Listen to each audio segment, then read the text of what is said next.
გამომაგდეს იქიდან ბიძაჩემმა გამომაგდო შენ კისერის მომწრელი ხარო შენ სამარცხვინო ხარო და რომელიღაც ფილმში რო არის ზუსტად ის სცენა ის პატარა რო ვიყავი ვერ გებულობდით მაგრამ ეხლა ის სცენა მიდგია იმას ტალახს ესროდნენ და მე ქვებს მესროდნენ უკნიდან ბავშვები ხო იმ სუფრიდან რო გამომაგდეს თელი სოფლის თვალწინ რა სიტყვებიც მიწახეს და ბავშვები ეზოში რო თამაშობდნენ იმების რომ ეჩხუბებოდნენ და მაგინებდნენ ბავშვებმაც ანალოგიურად აიღეს ქვები და მესროლეს ის სცენა მიდგია თვალწინ ვაიმღმეთ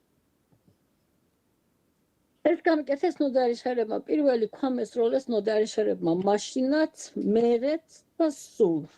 მაგიტო არის მე არცერთ ნოდარიშერებს არ დავინდო საერთოდ არც ერთ ნოდარიშერებს არც ერთ ჩხუმიანს ვინც ჩემს ოჯახს ავნო მამა ჩემის სახელს ავნო და ბაბუა ჩემის სახელს ავნო ჩემი ოჯახის წევრიც რო იყოს არ დავინდო ერთი წამით